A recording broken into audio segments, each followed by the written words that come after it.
Hi, everyone. Welcome to the CALA webinar featuring author Adam Brookes on Fragile Cargo, the World War II Race to Save the Treasure of China's Forbidden City. My name is Ray Pan. I am the CALA president for this year. And for those who are not familiar with CALA, which is the Chinese American Librarians Association, it is a library association since 1973, has supported a community of Chinese and Chinese American librarians, educators, researchers, and scholars. We're keenly interested in the professional development and research of CALA members. And in essence, we are a nonprofit and volunteer-run membership library association. We have over 500 members located across the United States, Canada, and Asia Pacific regions. We offer biannual newsletters, webinar series, leadership development program, travel awards, scholarships, research grants, and many more. And all individuals and institutions are welcome to join CALA. And this year, we celebrate our 50th anniversary. So it's a very exciting time. And we are also really excited to have you all here with us and to listen to this wonderful presentation that Adam will prepare. And so my introduction to Adam is that Adam Brookes is an author of nonfiction and fiction. He lives in Takoma Park, Maryland, and for many years, he was a journalist for BBC News, serving as correspondent in Indonesia, China, and the United States. He reported from some 30 countries, including Iraq and Afghanistan. He speaks and reads Chinese, and Adam's experience in broadcasting means he gives a polished, engaging presentation that makes full use of fascinating images. And CALA is really thankful to have Adam here to speak on his upcoming book, which he'll talk about. And we're excited to learn more and share this opportunity with you all. So with that, I will pass it over to Adam. Ray, thank you so much for that introduction. Thank you very much for having me today, CALA. Thanks to the association. And thanks for joining us. I'm Adam Brookes. The book is Fragile Cargo. And I hope that it's a book about art, obviously, about the history of Chinese art. I hope it's also a book about war, about the Second World War in China and how we remember it and represent it. It's a book, I hope, also very much about people and their lived experience in the Republic of China and in the Second World War. And I hope above all, it's a book about transformation. I hope the reader takes away some sense of the enormous transformations that China went through in the 20th century, from empire to state run by warlords, to fragile republic, to a country at all-out war and civil war, and through to the People's Republic of China. The extraordinary psychological and emotional distance traveled by Chinese people in the 20th century. My hope is that Fragile Cargo and the telling of the specific story will draw some of those themes out for the general reader. Now, I'm going to share my screen and let's start here. Here's an image of the Forbidden City, the Meridian Gate, to be precise, the south entrance to the Forbidden City, in an image taken in 1900. Look at the state of the place. Look at the weeds in the courtyard. Look at how the place is falling apart. Look at the holes in the roof there. Look at the way the balustrades are falling away. The place is a mess. Beyond these walls lies the Forbidden City, the home of emperors since the 15th century, for 6 centuries. The Forbidden City, known as the Forbidden City because it's the only place where the emperors and only the emperors and their households may live and move freely. Beyond these walls, beyond the Meridian Gate, lies an extraordinary collection of art. These collections inside the Forbidden City are unseen, they're secret. They're for the eyes of the emperors of the Ming and the Qing alone. The collections are made up of paintings, porcelain, jades, bronzes, thrones, clocks, tapestries, jewels, books, encyclopedias, archives. There's massive variety in there. And these collections perform many different roles. They're not really collections in the sense that a European or an American collector would think about a collection of art. Some of these pieces are decorative. Many of them are ritual. They're used in religious ceremonies. Some are functional. Porcelain is eaten off at meal times. All of these pieces, these extraordinarily various pieces that make up the imperial collections, they're deeply intertwined with the imperial mystique and the secrecy and hiddenness that surrounds the emperor. Fast forward to 1912. The Qing Empire collapses. The last emperor of the Qing, Pu Yi, is allowed to stay on inside the Forbidden City under agreement with the fragile government of the Young Republic, the Beiyang government. During this time, at the end of the Qing Empire and into the early days of the Republic, much art from inside the Forbidden City goes missing. It goes walkabout. Pu Yi himself writes that imperial pieces were being sold just to keep up with palace expenses at the time. Fast forward to November 1924. Pu Yi is in the Forbidden City. He's chatting with his wife, the Empress Wanrong, in the imperial apartments. They're chatting and eating fruit when troops of the warlord Feng Yuxiang burst in and they order Pu Yi to leave the Forbidden City in the name of the Republic, which he does. From that point on, November 1924, the Forbidden City is empty. Its halls are shuttered and closed up. They're silent, dark, falling to pieces. And in that winter, rumors begin to spread around Peking that the warlord, Feng Yuxiang, is going to pack up the imperial art collections and cart them off on camel trains and mule trains and sell them to foreigners. In fact, he doesn't do anything of the sort. He does the opposite. He appoints a committee known as the Committee for the Disposition of the Qing Household, and the committee takes responsibility for all the imperial possessions. The first task of the committee is to establish exactly what lies inside the Forbidden City and the empty imperial palaces. And in December 1924, teams go into the freezing, dark, silent halls and palaces of the Forbidden City to begin the huge task of cataloguing every single piece that lies within it. Here's one of the very few images we have of what that process looked like. These are inventory teams sorting through the vast mountains of documents and archives in the Forbidden City's storehouses in the 1920s. Who were the people on these inventory teams? Mostly they were professors and students from Beidang, from Peking University, people who understood what it was they were seeing, could identify the various objects, paintings, jades, and documents, and above all, they could be trusted not to steal them. Most importantly for our story was this man. His name is Ma Heng. Born in 1881, just outside Shanghai. His family was from Ningbo. His father was a magistrate of the Qing Empire.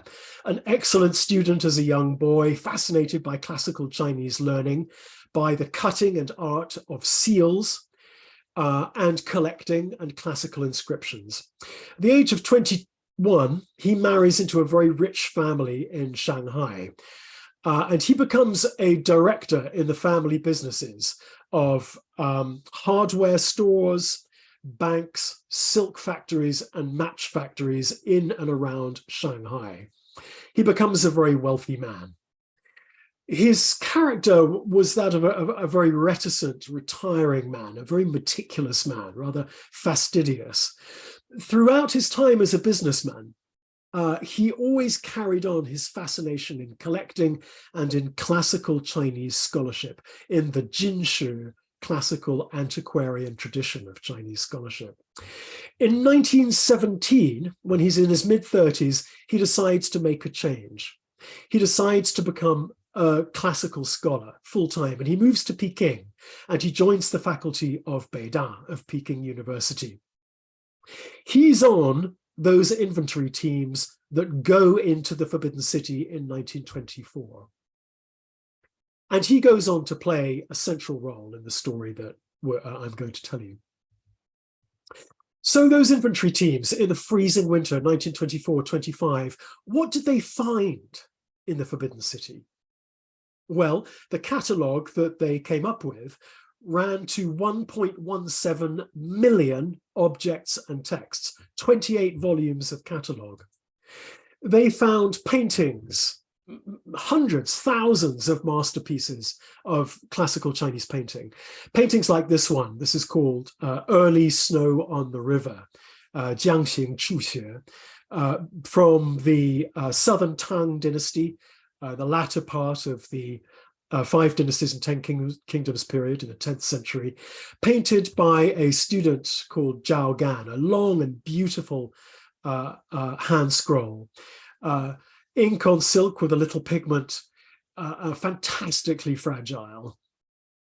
They found paintings like this one, a herd of deer in a maple forest, one of the most famous paintings of the classical Chinese nature painting tradition, probably coming from the Liao Empire, also about 1,000 years old. They found mountains of porcelain. They found pieces like this, a ewer from the Xuande period of the Ming. And the extraordinary thing about this piece is not the porcelain itself, it's the glaze. It's one of the vanishingly red, copper red glazes that was only manufactured for a period of about 15 years in the middle part of the Ming. Fantastically rare, one of the most valued glazes in all of Chinese artistic culture. They found vast quantities of art, and it's very important to understand that these collections had never been seen. So the infantry teams, as they went about their cataloguing, they were building out a preliminary understanding of a vast, hidden artistic and intellectual inheritance.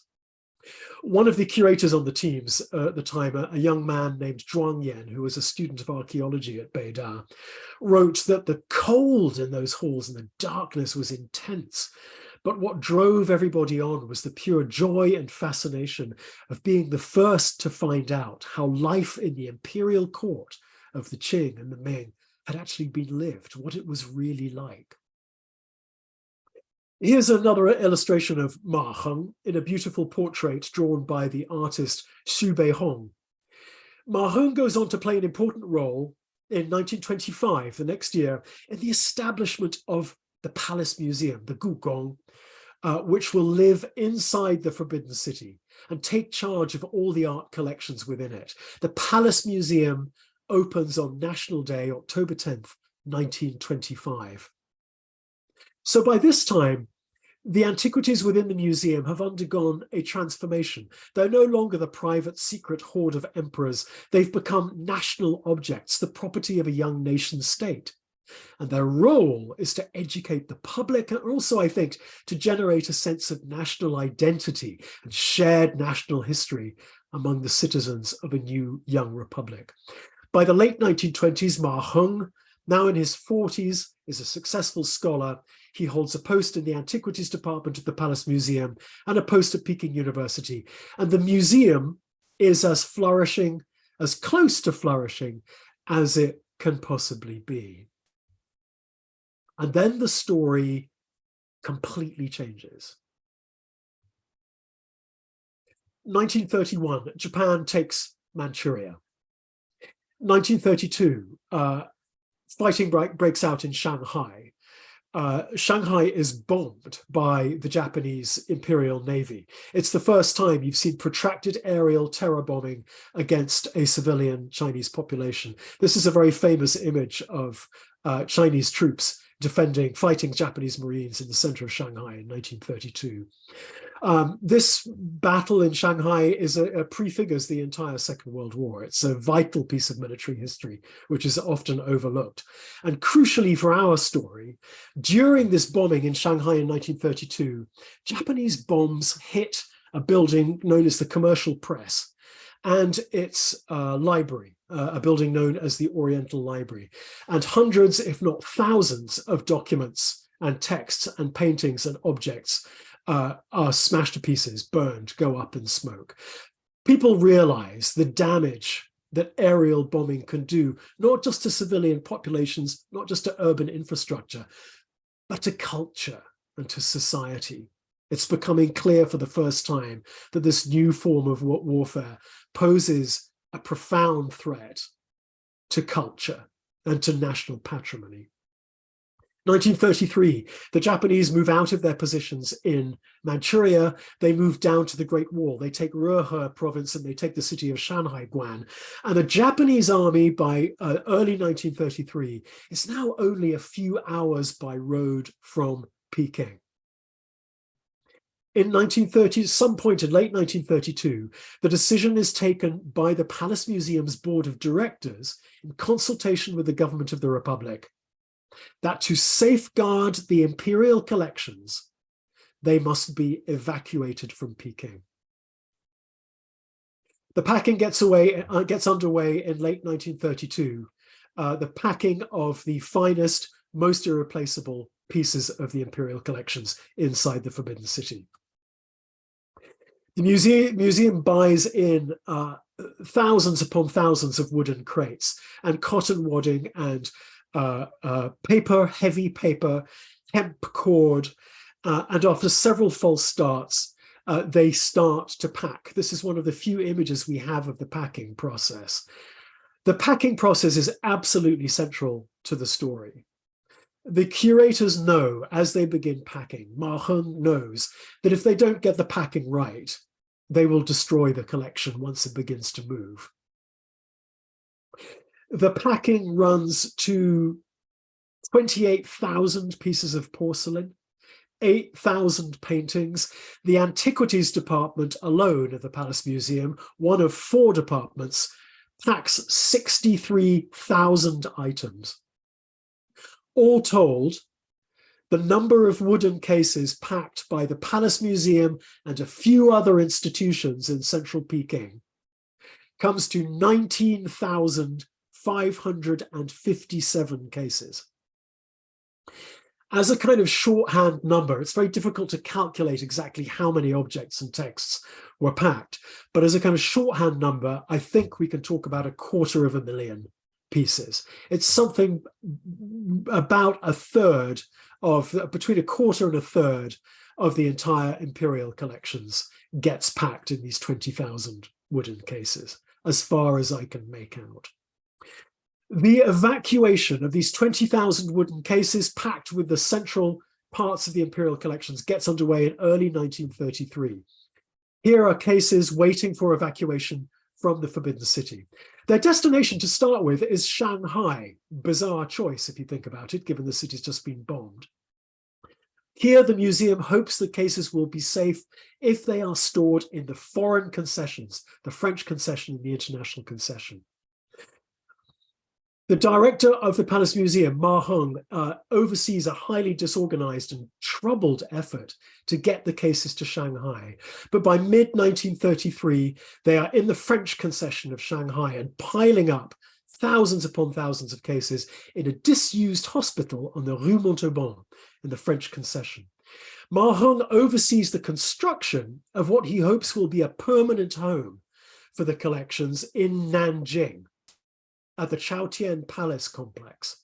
There he builds warehouses, a bomb-proof vault, all air-conditioned with the latest technology. By late 1936, the 20,000 cases have moved from Shanghai inland to Nanjing, where everybody hopes they'll be safe.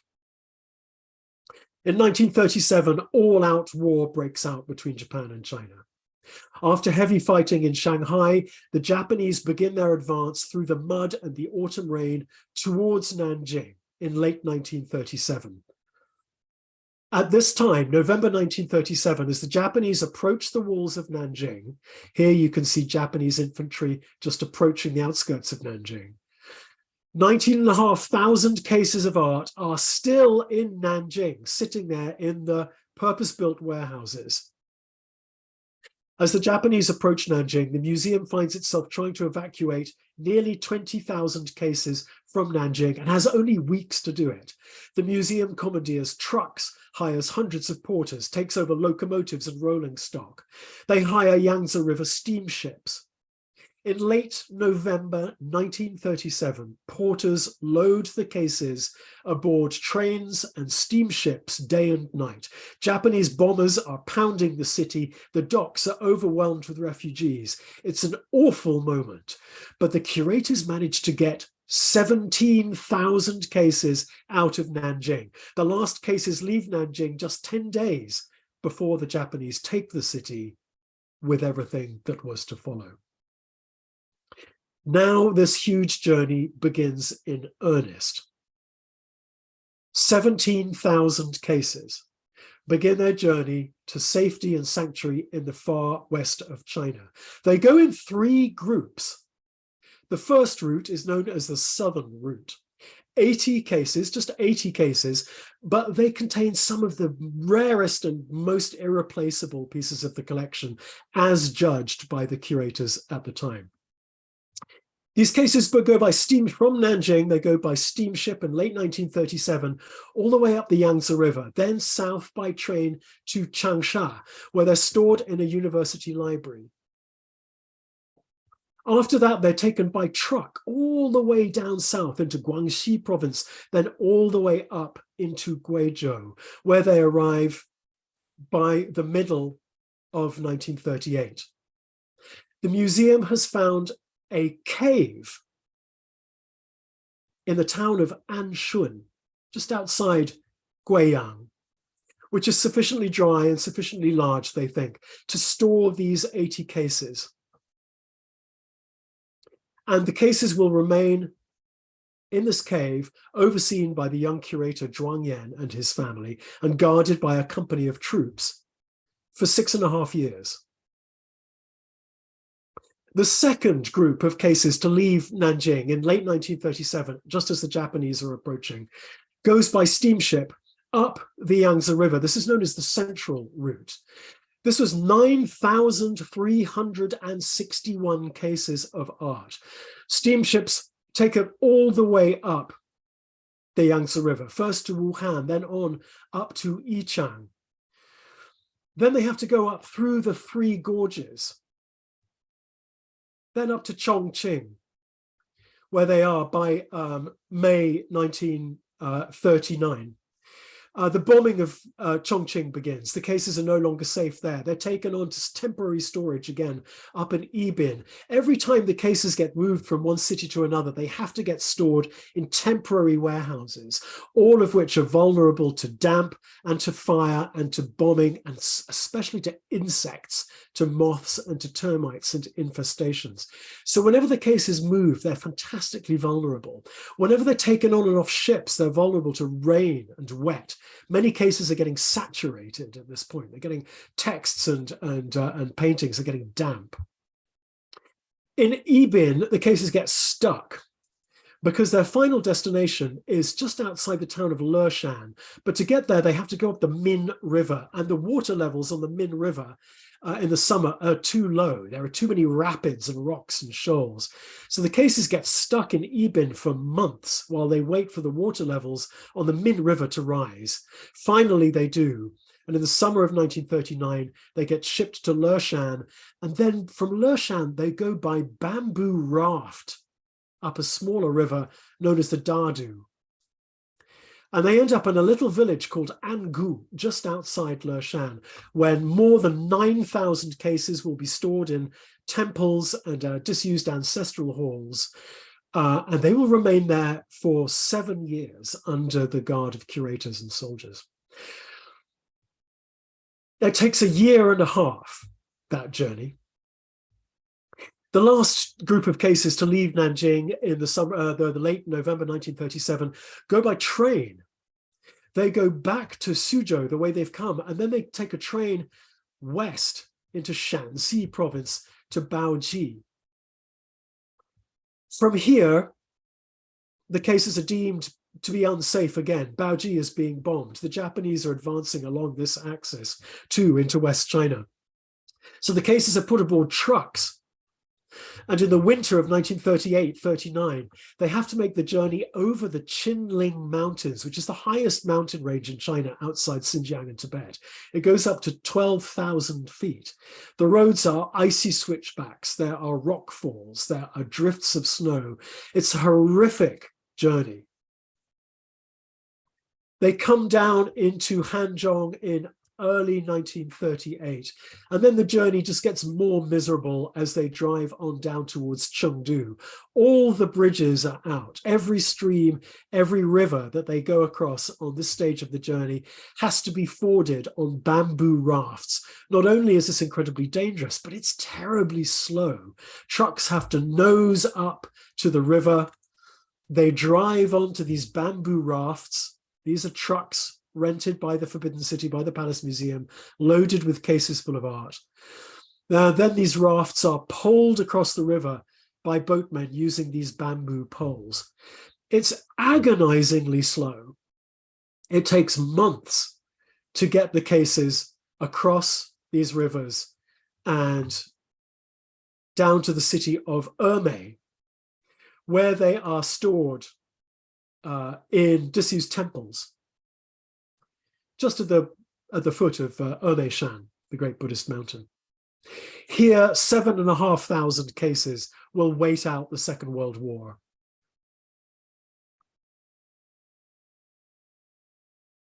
During this period, an awful lot happens. It's crisis after crisis, improvisation after improvisation. And I get into some detail in the book about many of these episodes, and give a sense of just how complex and demanding and draining and terrifying the whole voyage was for the curators involved.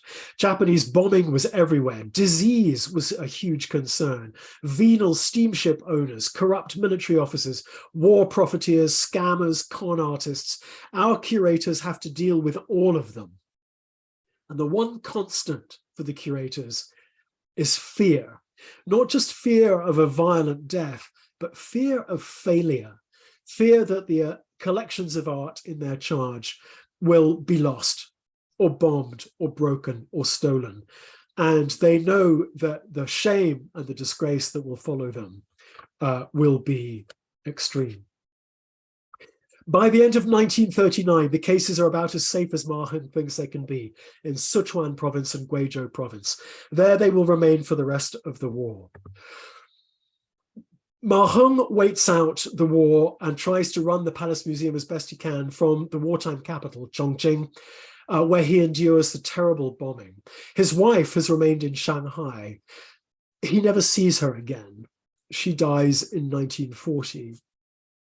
Elsewhere, out in the storage sites outside in Ermei and Leshan and Anshun, the conservation of the collections must continue. The curators must air the books and paintings. They must protect against termites and bugs and fire.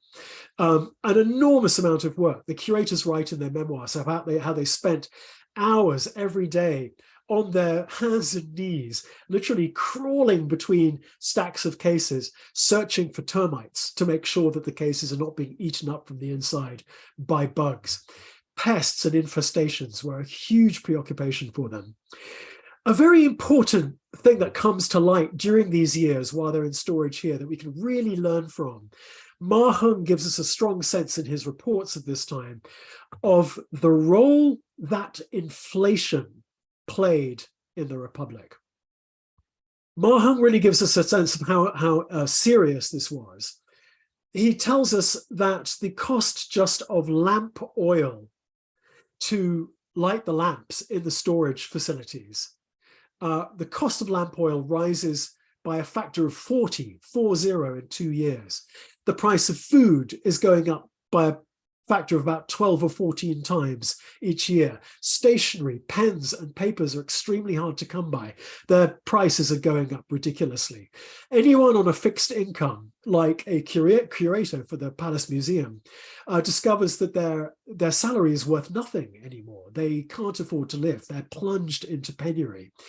And through following the lives of the curators during these war years, we get a real sense of how important inflation was at eating away of the entire Republic of China and at the war effort in general. All the curators talk about it in their memoirs all the time. Ma Heng talks about it in his reports all the time. In August 1945, Japan surrenders, and the last chapter of this story begins.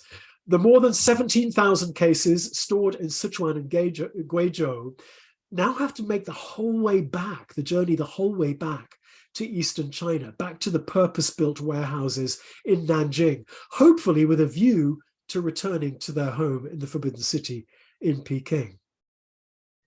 This huge journey gets made in reverse over 2 years. The cases go by naval landing craft, plowing their way the whole way up the Yangtze River. Again, a horribly dangerous, difficult journey through a country that has been all but destroyed by the Second World War. The curators write very movingly about what they find as they head back into central China, into the areas that suffered most from Japanese occupation and the war. And as they move the cases back to Nanjing, China is slipping back into civil war. In 1948, the government of the Republic of China decides to retreat to Taiwan. Chiang Kai-shek orders his government and his military to retreat to Taiwan. He orders that the retreating republic will take with it most of China's gold bullion reserves, and he orders that the very finest pieces of the imperial art collections shall go to Taiwan as well. The Palace Museum curators are ordered to begin selecting the very flower of the imperial collections, repacking them in cases, and readying them for evacuation to Taiwan. Ma Heng, director of the Palace Museum, has decided to stay in Peking. He refuses to leave for Taiwan. His reasons are not entirely clear. We can talk about them more if you want. A sense of duty, probably. Reassurances from the Chinese Communist Party that he and the Forbidden City would be safe, probably that too. But this question's contested. We don't really know why Ma Heng decided to stay and wait for the communist takeover. Other curators ready themselves to go to Taiwan with 3,000 cases containing some of the finest pieces from the imperial collections. December 1948, the first cases are loaded aboard a ship that looked like this one. It's called a landing ship tank, built in the USA, given to the Republic of China Navy by the Americans at the end of World War II. Thousands of Republic of China's military officers are seeking passage to Taiwan at this point. The docks in Nanjing are overwhelmed with officials and soldiers from the Republic of China desperately seeking to flee to Taiwan, fleeing the communists. The cases finally get loaded aboard this ship, swamped with refugees as well. In 3 tumultuous, chaotic shipments, 2,972 cases go to Taiwan.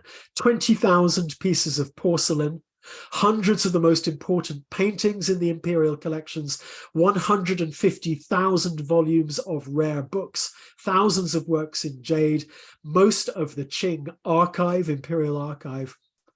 The imperial collections are now split between those that have arrived in Taiwan, those remaining in Nanjing, and those that remained in Peking. The imperial collections will never be reconstituted in their original form in the Forbidden City. Here you can see stacks of the cases in a warehouse in Taiwan after their arrival in 1949. You can see the very complex labeling system that was used to keep track of where every case was throughout this extraordinary journey. And the labeling system was one of the reasons why this journey was such a success, and why, as far as I can tell, nothing got lost. Plenty of pieces got broken, a lot of stuff got damp, but nothing got lost and nothing got plundered or stolen, as far as I can tell, which is a really extraordinary achievement. The final chapter of my book deals with the fate of Ma Heng under the new communist regime. It's a difficult story, and I think we're all familiar with what happened to China's intellectual class in the early days of the takeover by the Chinese Communist Party, in the anti-rightist campaigns and the Cultural Revolution later on. Ma Heng was already an old man when the People's Republic of China was declared. He was already in his 70s. He found himself falling foul of the early political campaigns of the time, politically the campaign known as the Sanfan campaign in the early 1950s. He was taken away for interrogation. It broke him, I think, psychologically.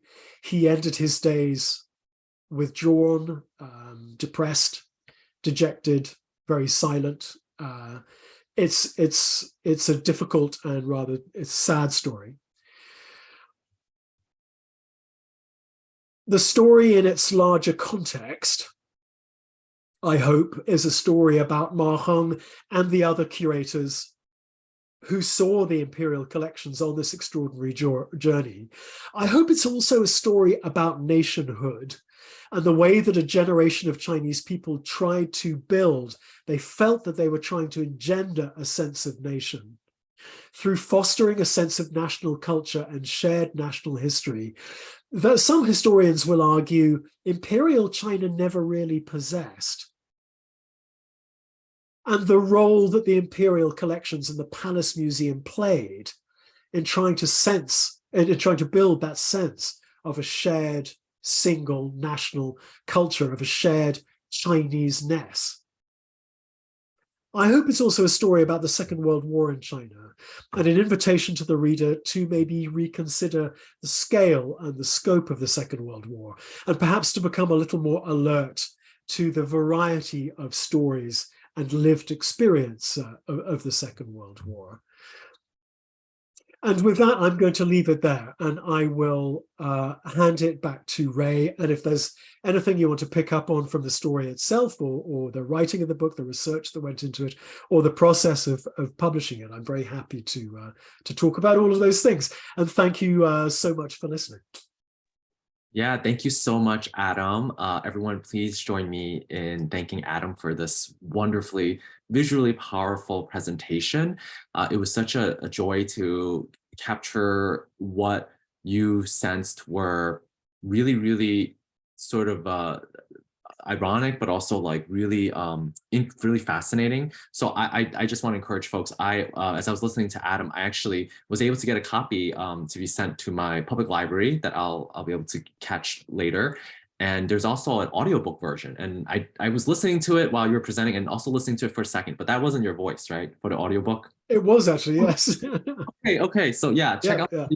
So I have an audiobook version too. So I think that's really fascinating. So folks, if you have any questions, please feel free to type in the chat box, or if you like, you can unmute and I can call on you if you want to speak. I think there's only 19 to 20 of us here, so we could make this pretty informal conversation. Well, as folks are thinking, I wanted to say one thing that really struck out to me, Adam, during your presentation was when you mentioned about the preservation techniques, which as librarians, we really care about preservation and how important it is. And it reminded me a lot of what's going on, unfortunately, in Ukraine and how they are working to preserve some of their major important cultural collections, cultural heritage collections, and so forth.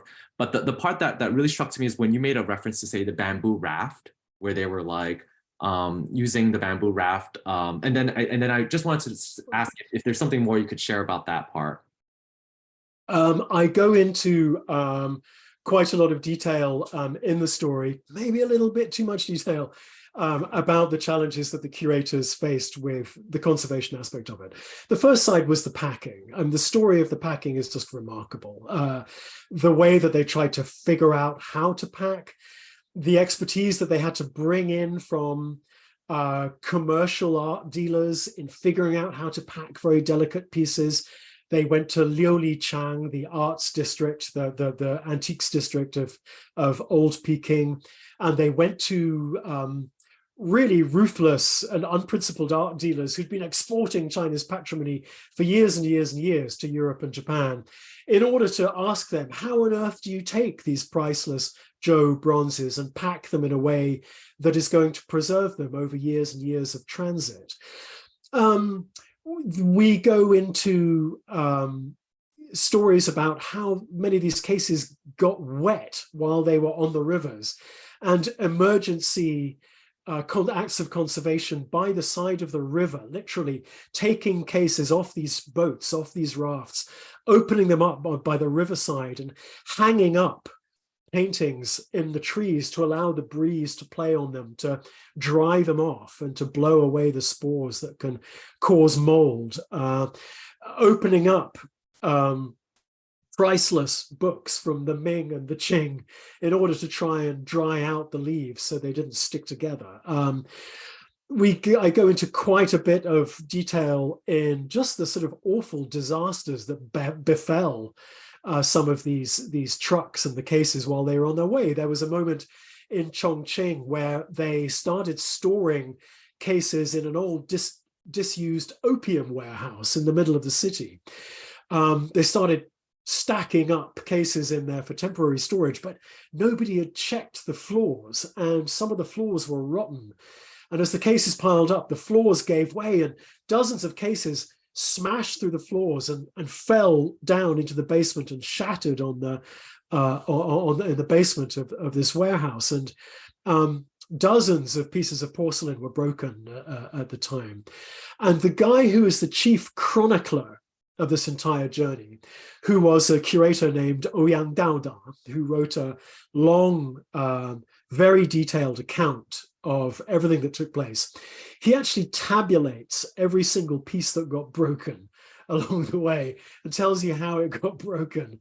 And then he writes. He was a very dry writer. He wasn't a very human, warm person. He was a rather starchy, disciplinarian kind of guy. And you see him quite a lot in the book. And every time a piece gets broken, he sends out these very assertive, angry notes to all the other curators saying, yet another piece has been broken. It occurs to me that we might have been better to leave all this stuff back in the Forbidden City, because now we're taking it out and we're just breaking it as we go everywhere. And you can sense that every time a piece of porcelain shatters on the road, it's an absolute martyrdom for him. So the conservation aspect of it is an irony that lives on in the minds of the curators all the time. They're very conscious of the fact that by evacuating the pieces from Peking, they've endangered them enormously. And Ma Heng writes repeatedly, you can sense him questioning himself about, have we just done a really stupid thing here? Have we actually endangered the imperial collections through too much care for them? Now, in the event, their packing and their conservation was so effective and their record keeping was so effective that they actually did a very good job at preserving the cases that they took. And I think it was years of anxiety and stress for them. The sheer worry of what was going to happen the next day, the next week, the next month, bleeds into all their writing and all their memoirs all the time. We get a very strong sense of that, and I've tried to draw that out in the book as much as I can. Thank you. Yeah, that was really, really interesting to hear, and I look forward to reading it in the book later. Several questions came in. The first is, wonderful presentation. I was wondering how you first thought about writing this book. Was there a specific experience that led you to this subject? It was a very kind of mundane origin story, I'm afraid. The curators at the the Palace Museum in Taipei, which of course is where the pieces that went to Taiwan live today, they tell this story a bit. If you go for a tour of the Palace Museum in Taipei, the docents there will recount a version of this story as you go around the museum. And my wife was on a tour of the Palace Museum Taipei, and she is no slouch on 20th century Chinese history. And she was struck because she didn't know the story. She was unfamiliar with it. And when she came back to Washington, D.C., where I live, she said to me, have you ever heard this remarkable story of these 20,000 cases of art that got moved all over China during World War II? And I said, no, I haven't. And we sat down and literally Googled it, and we couldn't. We found a couple of references in a couple of chapters in books in English. There's one chapter in one book in English that really does the story in any detail at all.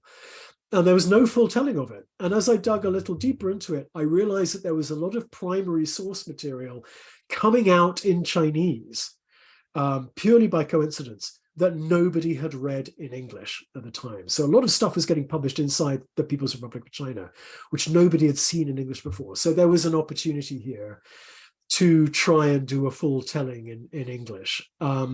So that's really where it came from. It's not a very exciting origin story for the book, but it really was just one of those feelings that as a journalist and a commercial writer, you know, when a story like that nobody else has done sort of falls into your lap. It doesn't happen very often. It happens once or twice in a career. So I felt very fortunate to be the guy that spotted it. Yeah, thank you for sharing. We're definitely fortunate that you were able to hold the story together, right? And it's something that needs to be shared and understood. Another question here is related to the sources. Thank you for the wonderful stories you told. Besides using secondary sources, did you conduct any interviews to get more information? Right. So actually, most of the material is primary source. There aren't very many reliable secondary sources. There's some quite good secondary sources in Taiwan, but done by scholars in Taiwan. But in the People's Republic of China, the story has become rather sort of mythologized and sort of mystified. And if you listen to tellings in the PRC, you will often hear it said, for example, that not a single piece got broken and not a single piece got lost. And as I was just telling you, that simply isn't true. Plenty got broken. A lot of the material, the secondary source material in the PRC is very derivative. A lot of it is recycled. A lot of it just isn't very accurate. So the primary sources lie in memoir from the time, in an 80,000 character account written by Ouyang Daoda that was written in 1950 but got lost.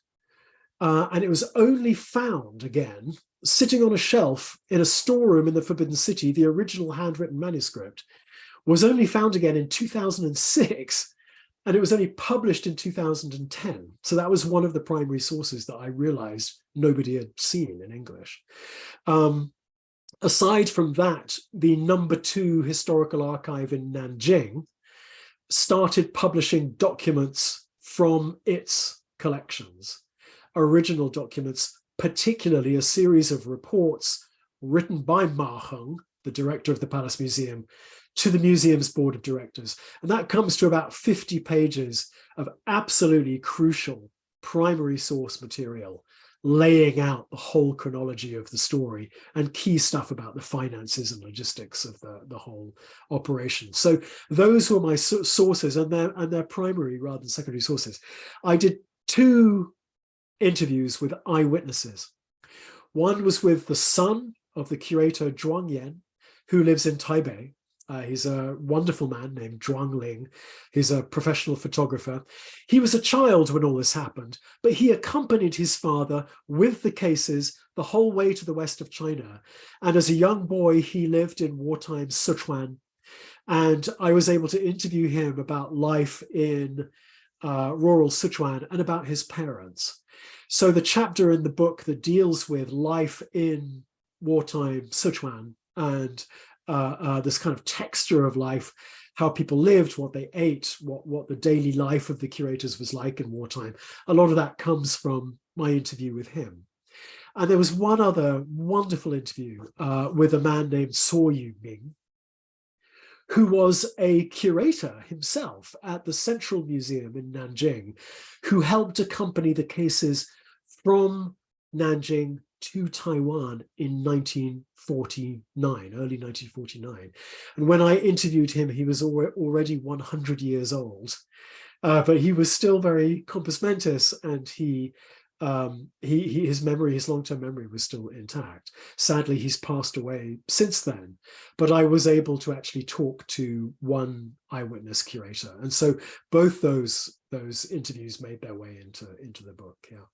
Yeah, fascinating to hear your process there. And this is a little bit related to what you just shared, but in case you wanted to add anything else to this question, somebody wrote here who is a recent graduate. I studied archives management. I just graduated this May, so congratulations. Can you share your research process? Where did you go, or what sources did you use? Well, there I gave you an account of the major sources. I'm not a historian. I'm not an academic. My profession has been journalism and commercial writing. So I don't pretend to have written a scholarly work. This is a work of narrative nonfiction.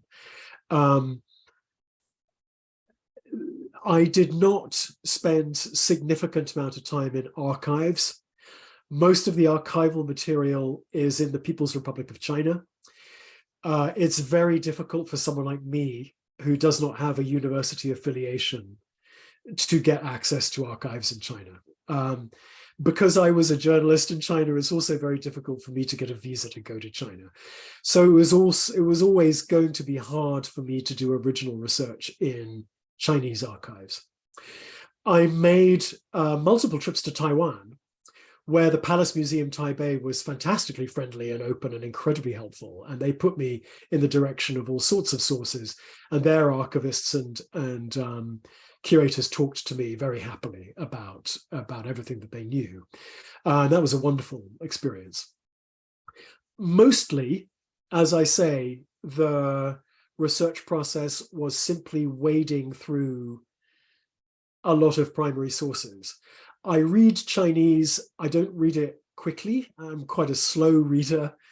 I hired a researcher in the PRC in China to help me go through the vast amounts of publicly available material there, to sift through what was reliable and what was not reliable. And he helped me a good deal with some of the more difficult translation. So that was a sort of process in itself. I got him to do guide translations for me so that I could read whole books quickly. And then when I saw passages and material that I wanted to use in his down and dirty guide translation in English, I could then go back to the Chinese and read the original Chinese myself. So that's broadly how that worked. It took a long time. And I wouldn't say that it was a definitive process. I wouldn't say that I've done a definitive version of the story, because I haven't been to the number 2 archive in Nanjing, which is where one would have to go if one were to do a definitive version. Yeah. Yeah, thank you for that. A question here is actually related to the palaces. Well, actually, this one first. Do we know the percentages of the collection, or how many items were damaged or destroyed during these complex processes? Very small. As a percentage of the amount of stuff shipped, it was a very small percentage. Hundreds of pieces, yeah, maybe thousands, depending on how you count it. Counting these things is really difficult, right? I mean, imagine, a lot of the porcelain that got packed is a piece of porcelain, but it's also a stand for the piece of porcelain. So is that one piece, or is it 2 pieces? They packed rather a lot of clocks. The Forbidden City had this big collection of clocks.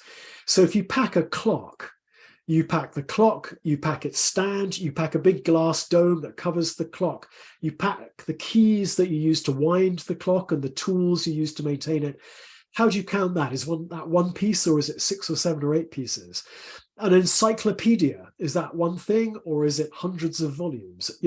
So counting things is really difficult. One of the things that the curators took with them was a copy of the Siku Quan Shu, the Qing period It's often referred to as an encyclopedia. It's more like a compendium of key texts that the Qianlong Emperor assembled in the 18th century. Thousands of texts, plus commentaries, different versions of the text. It runs to 36,000 volumes. Is that one thing, or is it 36,000 things? So counting the number of pieces that they took is difficult. I would say that the amount of stuff that got broken, I would say that perhaps a quarter of the imperial collections got transported, and perhaps, I don't know, a fraction of 1% probably got broken along the way. Did stuff get stolen? I don't think so. One can't know for sure, but the record keeping was so precise that I think we would know by now if stuff had been stolen, because the catalogues were extremely precise. The curators knew where every single piece was, in which case, and where it was all the time. So if anything had gone missing, I think the catalogues and later generations of art historians and curators would have figured it out. Yeah. Well, that's really insightful and interesting to hear. So we have about a couple of minutes here. Are you able to take one more question? Yeah, I'm fine. I have plenty of time, whatever you'd like. Yeah. Sure. So we'll do this last one just to honor everyone's time here, which is related to the two palace museums. What is the relationship between the two palace museums in Beijing and Taipei, and are there any discussions on the possibility of unifying the collection at all? I end the book in 1955, and there's good reason for that, is that I did not want to get into the latest story of the cross-straits relations and the very difficult and sort of fraught relationship that the two museums have had across the Taiwan Strait over the years. There was a period in the late 90s and the early 2000s, as I understand it, where relations between the two palace museums, the one in Beijing and the one in Taipei, thawed somewhat. There was a lot more scholarly interaction between the two sides. At one point, I think it was in about 2008, curators and scholars from both Taipei and Beijing went on a big trip, and they retraced this whole route, this whole story together to try and figure out a lot of what had happened. So that was a sort of high point in the relations between the two museums. Since 2014, since the tightening up ideologically in the People's Republic of China under Xi Jinping, since the deterioration in cross-strait relations, I think that relationship has gone back somewhat into the deep freeze. I wouldn't want to comment too much about it. I'm not entirely sure, but from what I hear, there's much less contact these days, and much less cross-strait cooperation. If you are an intellectual of any type today in Beijing, life has become, I think, pretty fraught, and your contacts with foreigners, or even Taiwan compatriots, as they are known in mainland China, is a difficult thing. It's a tricky thing. And it's probably safer in the minds, I think, of many intellectuals these days. It's safer not to do it at all. So I get a sense that a lot of people have kind of pulled back in Chinese intellectual life quite a lot. And people are very reluctant to maintain or strike up relationships abroad unless they are with people that they have known a long time, that they really trust.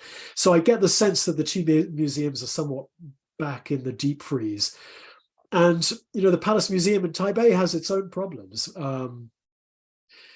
because there are many people in Taiwan who feel that the artistic patrimony and heritage of China and the Qing empires and Ming empires are actually really not very much to do with them anymore. They feel like their Taiwanese identity and their Taiwanese patrimony and their Taiwanese art supersedes a Chinese patrimony and a Chinese identity. And so the Palace Museum Taipei, I feel, is having to struggle a bit to maintain its position as a central institution in the life of Taiwan, simply because many people in Taiwan say, well, this wonderful art of the Ming and the Qing, it's all beautiful, but what's it got to do with me? You know, I'm Taiwanese more than I am Chinese. So that's a tension in Taiwanese society that I think is making itself felt too. So, you know, on some level, the way that these pieces of art have always been tied into ideas of power and statesmanship, and their fate has always been tied up with the fate of China and Taiwan and empire. These pieces are still, they carry with them today still a kind of political and cultural charge that is more that is more than just their artistic significance, that is more than just their cultural significance. They have this kind of loaded political feel about them too. And one historian in the UK, Rana Mitter, was saying recently, he asked me at an event, do you think, do I think that these pieces have found their final resting place now? And I suddenly had to really think about that and wonder, you know, actually, I don't know. I wonder if they have. Certainly, I think their place in culture is still fluid and still contested. So yes, maybe the story's not over. Maybe you're onto something. Thank you so much. And there is a quote here or a comment. Thank you for all the research that went into this book. You've done the story. You made the story accessible to other researchers, including academic, to learn from and use in their future research efforts. So with that, we can end it here. Adam Brookes, thank you so much for speaking at the CALA webinar, and congratulations on your new book. And thank you so much for making time, and everyone for being here and for your questions and comments. And so Can I just say before we go, thank you so much also, Ray, and thank you everybody for being here. And if you are interested at all in your individual libraries or in your universities or your colleges in doing a session like this or talking more about it, please contact me through my website, adambrooks.com. Let me know. I'm always here, and as you can tell, I'm more than happy to talk about it. And thank you very much for attending today. And thank you, Ray. Yep, you're totally welcome. Thank you again.